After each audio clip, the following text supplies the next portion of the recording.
Assalamualaikum teman-teman. Jumpa lagi nih sama aku, Balkis Anissa Furi. Kali ini saya akan membahas isu makro atau permasalahan ekonomi makro yang ada di Indonesia. Apa saja sih permasalahan ekonomi makro yang ada di Indonesia? Jadi, permasalahan ekonomi makro yang ada di Indonesia itu diantaranya adalah yang pertama, pertumbuhan ekonomi terganggu. Yang kedua, tajamnya angka pengangguran dan kemiskinan. Yang ketiga, terjadinya krisis nilai tukar uang terhadap utang luar negeri. Yang keempat, terjadinya inflasi. Dan yang kelima, kekalahan daya saing dan masih banyak lagi. Dari macam-macam permasalahan ekonomi makro di Indonesia, kali ini saya hanya akan membahas satu saja dari 5 masalah yang sudah saya sebutkan tadi, yaitu pengangguran. Silahkan teman-teman simak video aku sampai selesai ya. Dan jangan lupa like, komen, dan subscribe video aku. Oke, selamat menonton.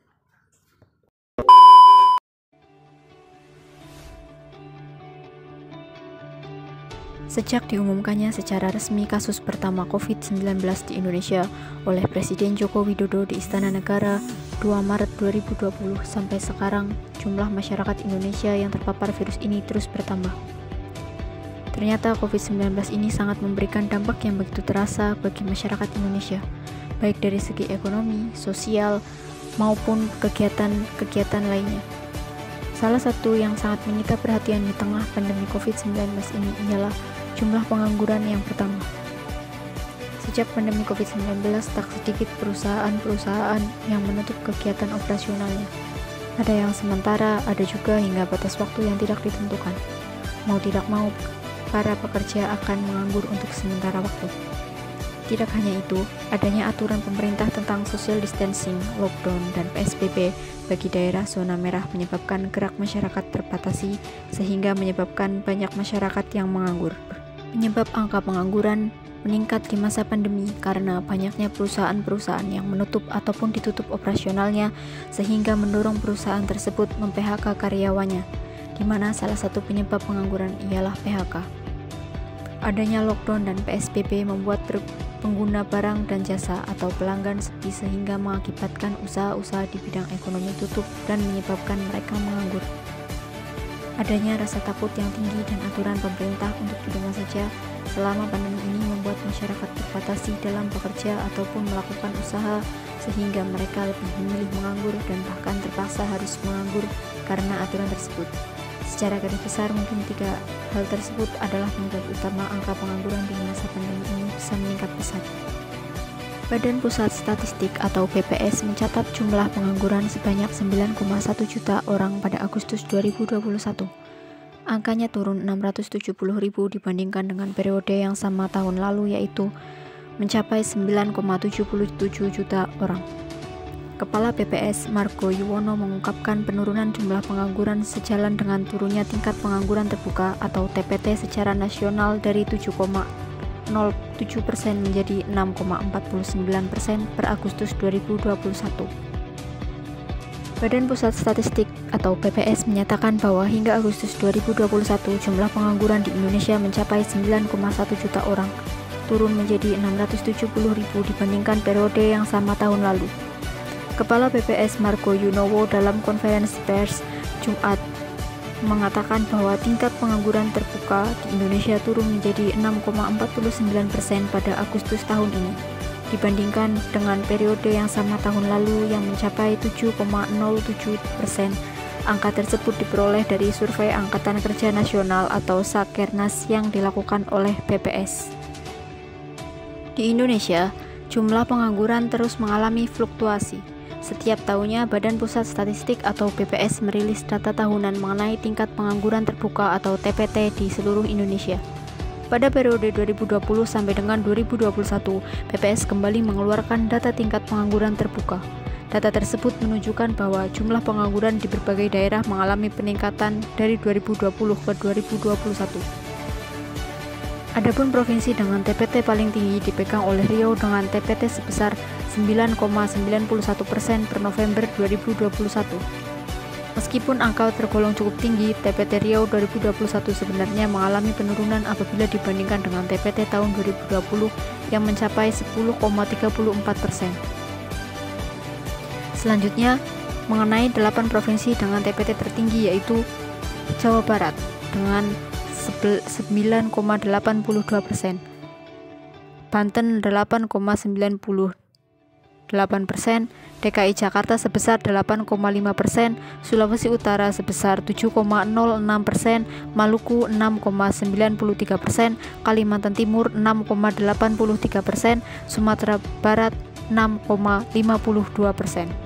Pandemi COVID-19 hancurkan 22 juta pekerjaan di negara kaya. Pandemi diprediksi telah membengkakkan peringkat pengangguran di negara-negara OECD dengan total lebih dari 8 juta pada tahun 2020.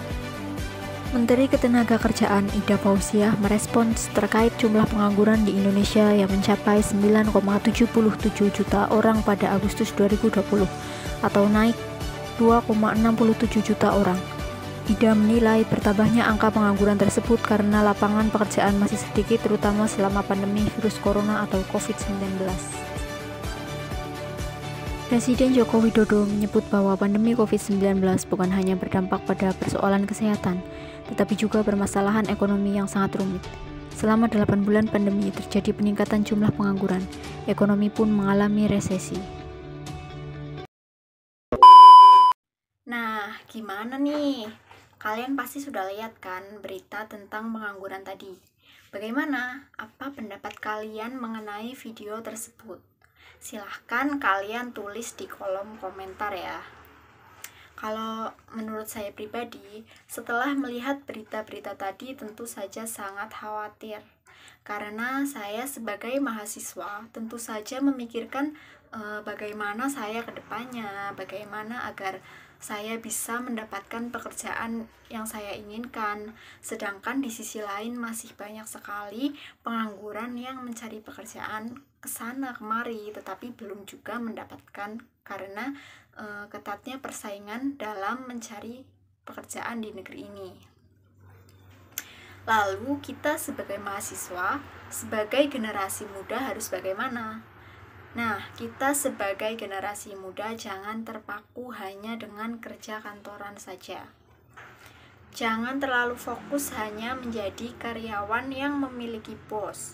Padahal di usia kita yang masih muda seperti sekarang ini, tidak menutup kemungkinan untuk kita menjadi bos di perusahaan kita sendiri. Bagaimana caranya? Caranya gampang. Kita hanya perlu ketekunan, mengasah skill yang kita miliki seperti public speaking, keterampilan, pengetahuan, dan lain-lain. Memberanikan diri untuk membuka usaha kecil-kecilan. Kalau sekarang ini seperti berjualan online ya, tanpa harus mengkhawatirkan kerugian. Di dunia ini tidak ada pekerjaan tanpa resiko. Jadi apapun resikonya, sekecil dan sebesar apapun kita harus berani mencobanya daripada tidak pernah sama sekali. Dengan demikian, kita tidak perlu mengkhawatirkan pekerjaan di masa depan. Kita hanya memerlukan kerja keras dan ikhtiar. Dengan begitu, justru kitalah yang akan membuka lapangan pekerjaan bagi para pengangguran. Dan kita tentu saja bisa membantu untuk mengurangi adanya pengangguran tersebut. Gimana nih? Apakah kalian tertarik menjadi pengusaha? Kalau saya pribadi, saya tertarik ya. Sebelum saya membuka usaha, saya mencoba menjadi karyawan. Saya juga mengambil part-time di sela-sela liburan kuliah. Dengan begitu, saya bisa mendapatkan pengalaman dan mengambil pelajaran seperti mengatur keuangan, pembukuan, melayani pelanggan, bagaimana bergaul di lingkungan kerja yang baik, dan masih banyak sekali pelajaran-pelajaran penting yang dapat saya ambil dan saya gunakan sebagai bekal untuk membuka suatu usaha.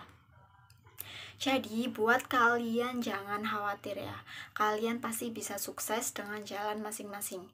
Intinya kita itu harus kreatif, jangan pernah takut untuk mencoba. Gagal itu sudah biasa, yang terpenting jangan sampai kita menyerah. Asal ada kemauan yang kuat, pasti ada aja jalannya. Jadi buat teman-teman yang sedang berjuang untuk mendapatkan pekerjaan, semangat, dan kalian boleh kok ikutin cara-cara aku tadi sembari kalian mendaftar pekerjaan yang kalian inginkan. Nah, tadi itu merupakan pemikiran saya terhadap berita mengenai permasalahan ekonomi makro yang ada di Indonesia, yaitu pengangguran.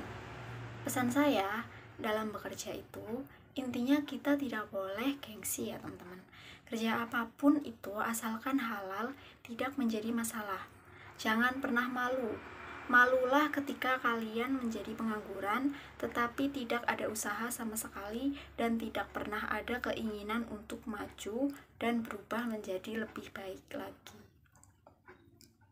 Semoga kalian suka dengan video aku kali ini ya. Semoga dengan pendapat dan saran-saran dari aku, kalian menjadi bersemangat untuk menjadi orang sukses. Semoga video aku bermanfaat dan dapat menginspirasi teman-teman semua.